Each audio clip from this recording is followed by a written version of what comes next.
My world was built on bedrock: honesty, loyalty, and damned hard work. That's what my parents instilled in me. Watching my dad build his accounting practice from the ground up, my mom dedicating her life to teaching.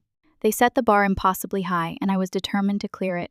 Then Jillian walked into my life, a whirlwind of sunshine after a storm. A friend's barbecue, the cliché of all clichés. She'd just been through a brutal breakup, and our friends thought I'd be good for her. I'm not sure what made me so special. I'm just a straight-shooting, good-hearted guy. But it worked! We connected instantly. Our conversations were effortless, and our laughter filled every room. Friendship blossomed into something deeper, something I thought was unbreakable. 2 years later, I proposed. On a windswept beach, the setting sun painting the sky in fiery hues. She said yes, tears streaming down her face, and I knew in my bones that we were destined to be together. Another 2 years, and we were married. The happiest day of my life. But life, I've learned, is a cruel mistress. Some days are just off. You oversleep, you spill coffee on your shirt, you miss the train, and then everything seems to unravel, spiraling out of control. Today started like that, and it only got worse. 5 years, nearly 5 years since that fateful barbecue. 5 years of building a life together, a fortress of love and trust. Or so I thought.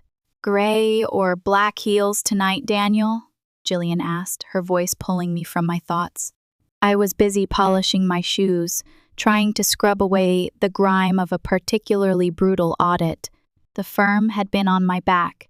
Deadlines, endless meetings, and a client who refused to believe black was not a suitable color to include on their financial forms.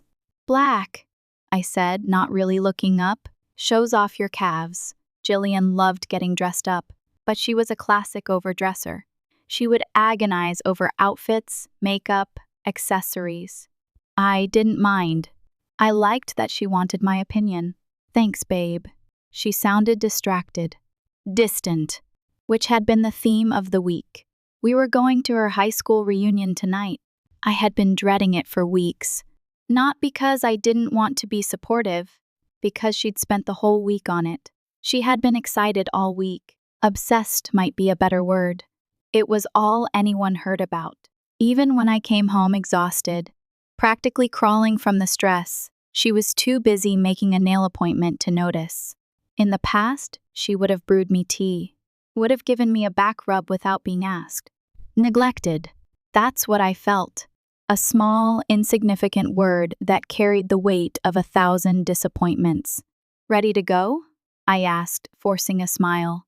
She barely glanced at me. Almost. Just need to grab my purse. The lie hung in the air like a stale perfume. The car ride was silent, save for the radio. I tried to make conversation, asking about her old classmates, but she was dismissive, her eyes glued to the road. Excited to see everyone? I asked, trying for casual. Yeah, it will be good to catch up. I wanted to say something, anything, to break through this wall she had erected between us. But the words caught in my throat.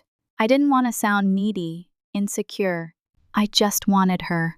The Jillian who laughed at my stupid jokes, who held my hand in the movies, who made me feel like the only man in the world. But that Jillian was gone, replaced by someone else. The reunion was exactly as I expected. Loud, chaotic, and filled with people I didn't know. As soon as we walked in, Jillian was swallowed by a throng of laughing, shrieking women. They squealed and hugged, their voices a high-pitched cacophony. I was left standing alone, feeling like an outsider looking in. I scanned the room, trying to find a familiar face. Finally, I spotted Mark and Lena, two of our closest friends. Hey, guys, I said, forcing a smile. Daniel! Good to see you, Mark said, clapping me on the back.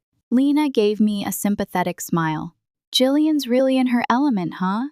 Lena said, her eyes darting towards the group of women. Yeah, I replied, trying to sound nonchalant.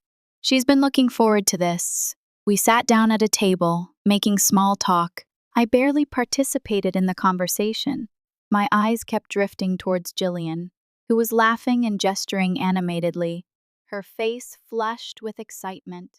She didn't even glance my way. Throughout dinner, Jillian remained immersed in her little world. She acted happy, bubbly even, but she hardly spoke to me. And I noticed something else, odd glances from others, pitying glances, whispers that stopped abruptly when I looked their way. Something was wrong. Terribly, horribly wrong. As dinner ended, Jillian and Lena disappeared. "Bathroom break," Lena called out, but I didn't believe her. Not for a second. Everyone started milling about, preparing to move to the club for more drinks and dancing. The band was setting up, and the air was thick with anticipation. "What's going on, Mark?" I asked, grabbing my friend's arm. He flinched at my touch. "Sorry, Daniel." "What do you mean? Don't play dumb, Mark." "Something's going on. I can feel it." He hesitated, his eyes darting around the room. I don't know what you're talking about." "Mark, seriously," I said, my voice rising. "Tell me." I stopped as I saw Lena come back alone, looking nervous and uncomfortable. She wouldn't meet my eyes. "Come on, Lena." "Where's Jillian?" the first asked, my concern growing. She hesitated, glanced at Mark, and then back at me. "Sorry, Daniel. She's with the band." "The band?" I repeated, my mind struggling to process the information. "Heading to the club? Without telling me, her husband?" I asked, anger beginning to churn in my stomach. "What aren't you telling me?" I asked again, my voice dangerously low. They avoided my gaze, their silence a deafening confirmation of my worst fears. "Fine," I said, pushing past them. "I'll find out myself." I practically flew to the club. I pushed the pedal to the floor. The engine screamed. The world blurred around me. I arrived in minutes. The club was throbbing with music, the bass vibrating through my chest. I pushed my way through the crowd, my eyes scanning the dance floor. And then I saw her. Jillian was dancing with another guy. Close. Too close. Her arms were wrapped around his neck, and they were swaying to the music. Laughing. Happy. My heart sank like a stone. People from the reunion were watching, their faces etched with pity. A few averted their eyes, pretending not to see. I was a spectacle. A public humiliation. Lena touched my shoulder, startling me. "This is Troy, Daniel. Jillian's first love." "First love?" I repeated, my voice hollow. "They grew up together. Dated through high school. He got a scholarship, and they broke up when he left. I watched them dance, feeling a surge of betrayal so intense. It almost knocked me off my feet. He's been back for a few months. Transferred with his job," Lena continued, her voice barely audible above the music. They don't seem too broken up." "No, they don't," I muttered, my voice laced with sarcasm. "They were meant to be together, Daniel," Lena added, her voice a mix of sadness and something else. Something that sounded suspiciously like approval. The song ended. Troy leaned in and kissed Jillian. My anger peaked. I clenched my fists so tight, my nails dug into my palms, drawing blood. Jillian noticed me. She pushed away from Troy and walked towards me, her expression unreadable. "Troy was my first love, Daniel," she said, her voice blunt. "We promised to reunite when he came back." "So you reunited?" I replied, my voice dripping with sarcasm. "Don't be like that, Daniel," she scolded, as if I were the one being unreasonable. "Troy and I are meant to be together." "We're married, Jillian," I retorted, my voice rising. "I'm sorry, Daniel, but we need to divorce. Troy and I have a deeper connection." People were staring. The music seemed to fade into the background. A bouncer started moving towards us. His eyes narrowed. "Daniel, you've never," she trailed off, searching for the right words. "Loved you like Troy can? Is that it?" I finished for her, my voice cracking. I love you, Daniel, but our love isn't like mine with Troy." Troy joined us, putting his arm possessively around Jillian. "You must be Daniel," he said, his voice oozing with false concern. That's Daniel to you, I snapped. Okay, I get it, he replied, holding up his hands. You're upset. We've been together since I got back. She's divorcing you. Jillian turned pale, as if realizing the full weight of her words for the first time. Realizing his mistake, Troy pushed Jillian behind him, ready to defend her. Look, Daniel, he said, trying to sound conciliatory. I'm sorry you found out this way, but maybe it's for the best. Jillian says, you've been a great husband. It would be nice if we could all be friends, since we share so many mutual friends. Not for long, I said, my eyes locking with Jillian's. Then, I turned back to Troy. He paled, then raised his shoulders. I am so sorry she has dragged you into all this. She's in love with me, and there's nothing you can do about it. It is what is best for all of us. I know you are a good man, and I really hate all this. But I am not going to pretend here, because I love Jillian, and I am not going anywhere. So let me get this straight, I said, suppressing my growing rage. The music stopped altogether. Everyone turned to listen. You two had in true love. Then Troy moved away. Jillian and I met, fell in love, and got married. Now Troy's back and you two rekindled your relationship behind my back. And clearly, everyone else knew.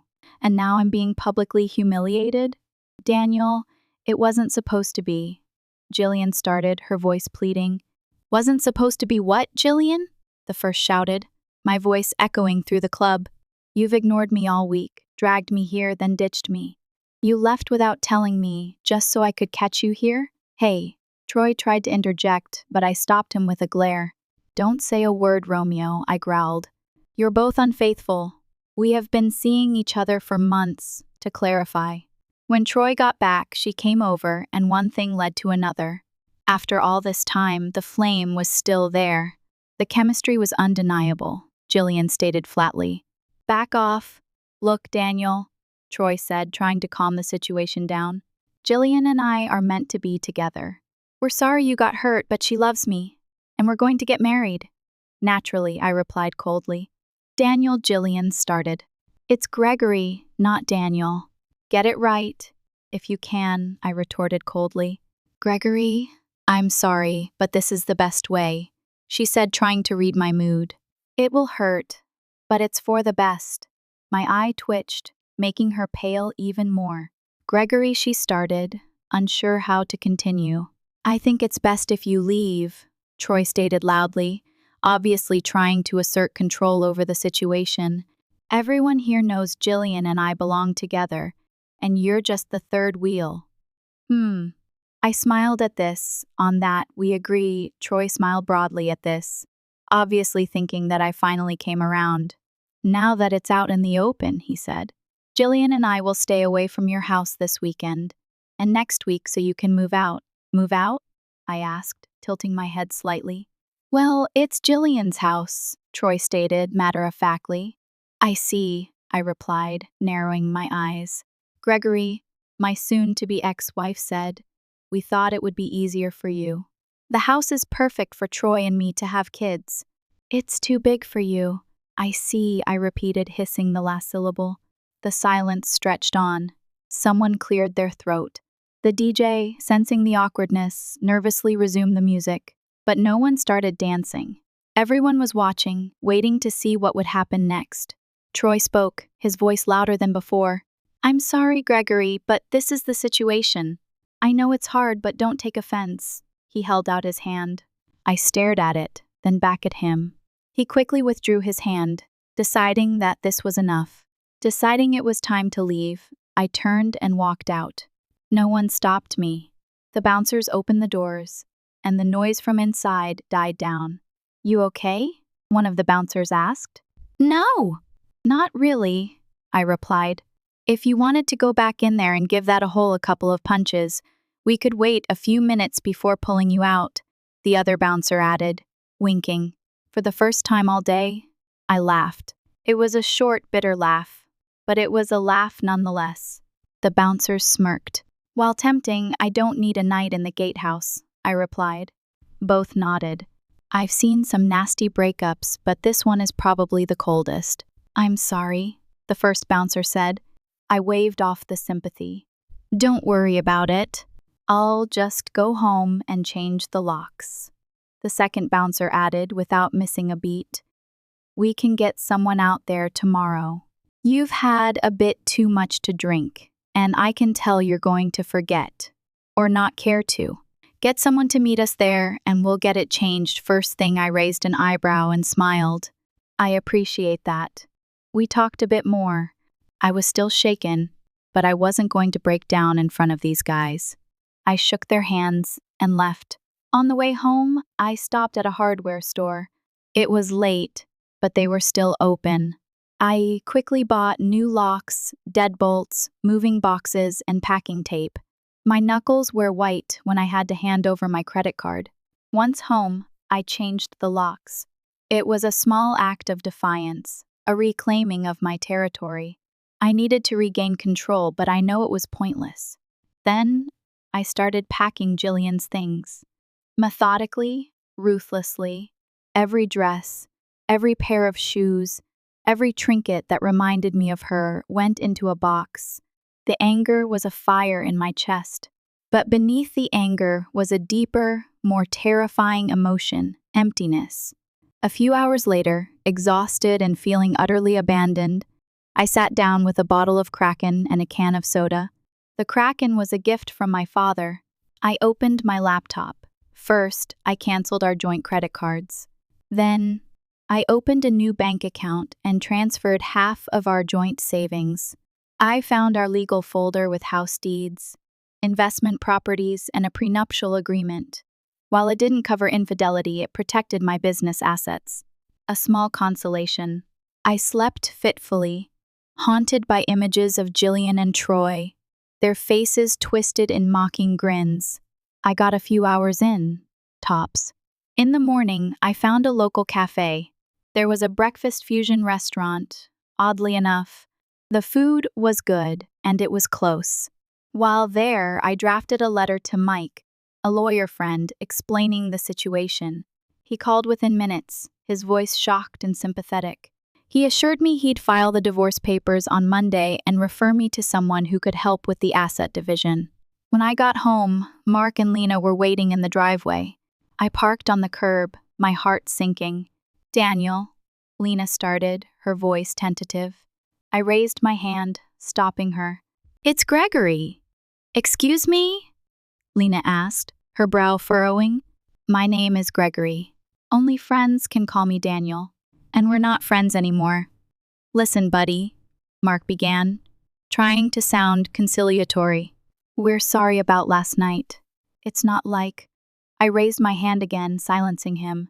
I looked at a tree across the road, one of its limbs torn off by a storm. It felt like a metaphor for my life. Losing Jillian felt like losing a limb, a vital part of me, ripped away without warning. Tears streamed down my face. I closed my eyes. I felt a wave of rage boil over me. I took a deep breath. Do not make excuses, I hissed softly. Turning back to Mark and Lena, you've known Jillian's been cheating for months and said nothing. But Gregory, it's... Lena started, her voice breaking. Real love, I interrupted, my voice laced with bitterness. Real love doesn't betray and humiliate. I wiped my tears. I thought what Jillian and I had was real love. I never doubted her. I worshipped her. I would have given her everything. I know, Lena said, tears in her own eyes, but it wasn't working. Jillian and Troy. I started. Stop it, I shouted, my rage boiling over. My tears disappeared. I did not want them anymore.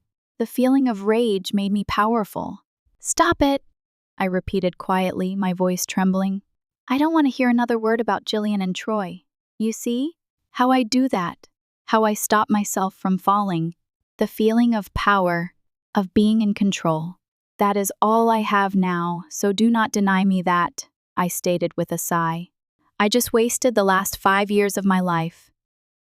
Years of supporting Jillian through her struggles, encouraging her growth, enduring her period pains, family planning, talking about growing old together. All this, and I am her plan B. Why does he get to come back and take everything I worked for? He gets all the money I spent on her. My efforts. The woman I helped rebuild and all her friends who betrayed me, I said. At least they looked ashamed. For a change. Well, screw it, I exclaimed, my voice rising again. Get off my property. Mark tried to interject. Gregory, I glared at him, my eyes burning with fury. I get it. You thought Jillian and I would be happy forever. But Troy is back, and they deserve to be happy, right? What about me? What about my happiness? They had no answer. I deserve a faithful wife. And friends who care. I don't need your pity. If I seem bitter, it's because I am. Put yourself in my shoes, Mark. When Lena leaves you for her true love, then you'll understand. Mark tightened his grip on Lena's arm, silencing her. I could see the fear in her eyes, the realization that maybe, just maybe, I was right. All right, Gregory, he said, his voice subdued. We're leaving. But is there anything we can do? I looked at their minivan. An idea sparked in my mind. Wait here. I went inside and dragged out several boxes of Jillian's things. I threw them in front of their van, ignoring the sound of fragile items shattering. I got a slight smile. Take these to Jillian's new place. But Jillian said she needs the house. And you're going to move, Lena said, confused. I laughed, a harsh, mirthless sound. It's not her house. Tell her not to come back. Everything that belongs to her is in these boxes. My lawyers will send the divorce papers on Monday. You didn't even, Lena started, her voice pleading. Fight for her?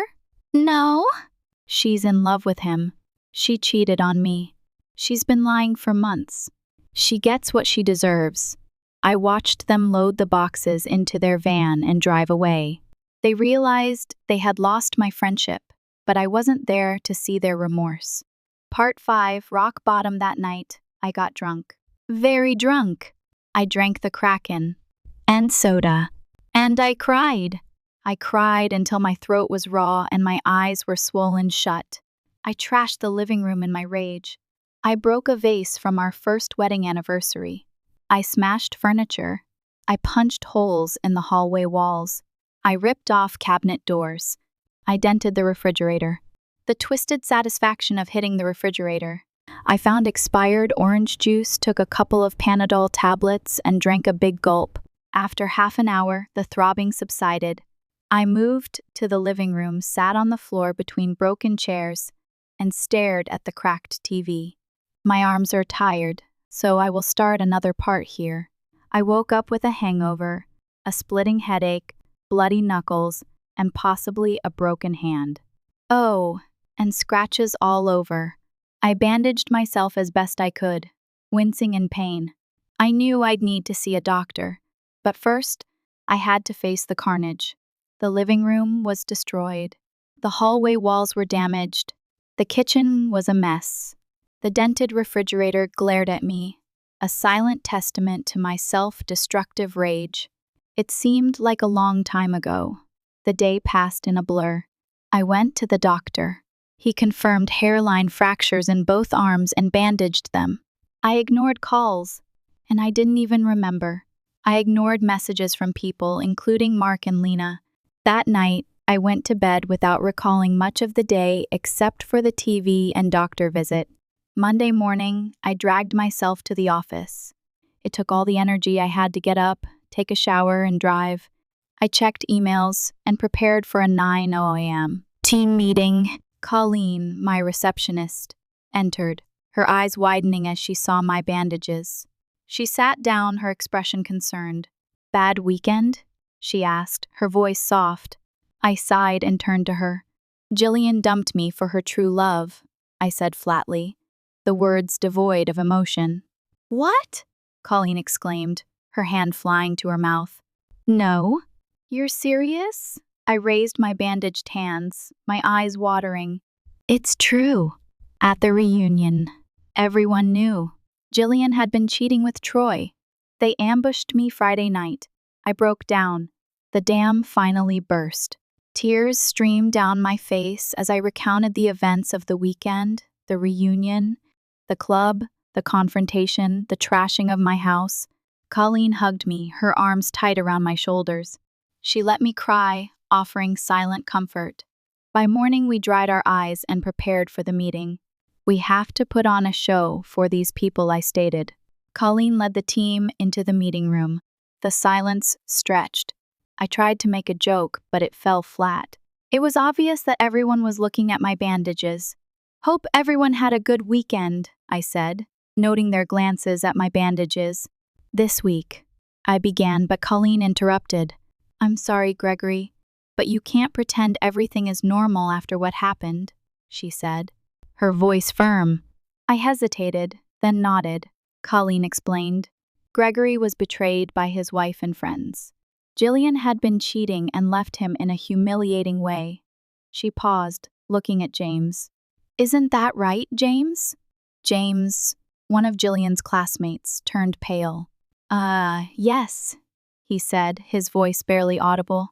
Were you there Friday night? Colleen asked, her voice rising in anger. Yes, but, James began, his voice hesitant. And did you know about the affair? Colleen pressed, her eyes boring into him. James lowered his gaze, his face flushed with shame. I knew, he admitted quietly. The room fell silent, bristling with anger toward James. James, Colleen said, her voice cold. You need to leave and think about your future here. If we find you supported Jillian, you'll be dismissed. Understand? He swallowed hard and stood up, his shoulders slumped. I understand, he said, leaving the room quietly. For the most part, I'd forgotten that James had even been in the room on Friday. I hardly noticed anyone except those ruining my life. Now it became even more real. I cleared my throat. Everyone, I said, bringing us back to the present. My personal life is a mess, and my weekend wasn't pleasant. I held up my bandaged hands. But we have work to do, and clients to serve. Let's support each other, and if you need anything, let Colleen know. I'll be here, but bear with me.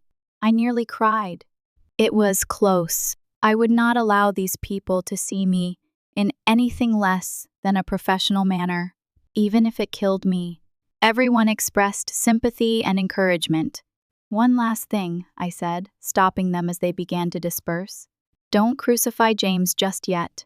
Let's get the whole story before blaming him. Everyone muttered in agreement, but reluctantly agreed. Colleen ran the rest of the meeting.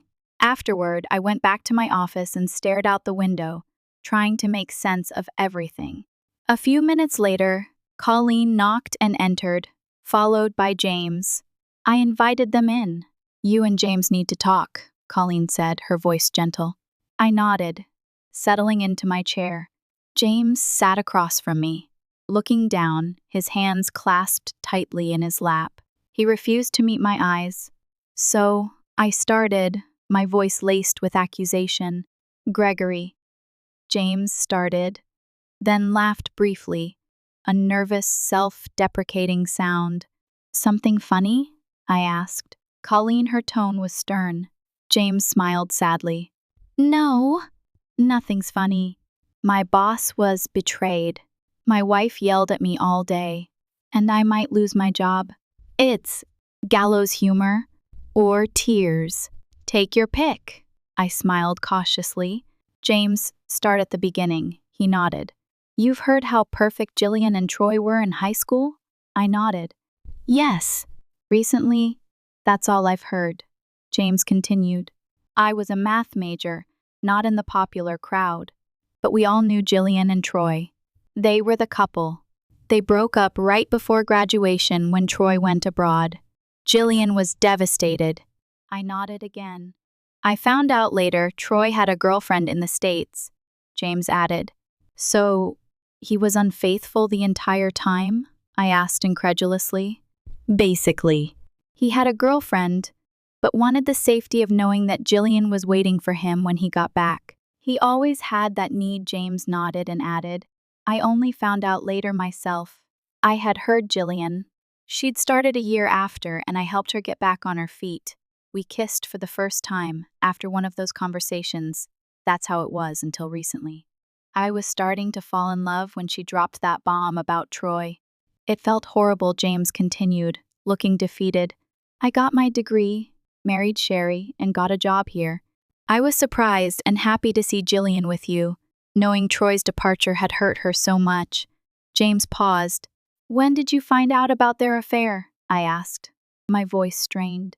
About an hour before you and Jillian showed up for dinner, he said, his voice barely above a whisper.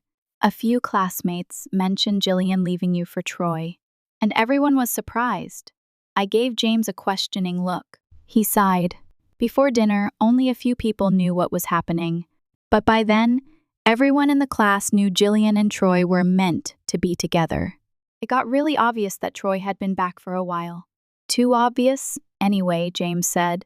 He would come over, and she would just glow, Sherry confirmed sadly. She never glowed like that when you were there, Sherry said. It should have been obvious to everyone. Mark and Lena took Sherry and me aside and explained they felt sorry for you, but said you weren't part of Jillian's future anymore. James looked pained. He was blushing and maybe even teary-eyed. Sorry, Gregory, we couldn't stay for dinner. Sherry and I wanted to be there for you, but Mark and some guys escorted us out, telling us to stay away, James. I started feeling guilty, but he raised his hand to stop me. I'm sorry, Gregory, I need to finish this. I promised Sherry. I nodded. I was stunned.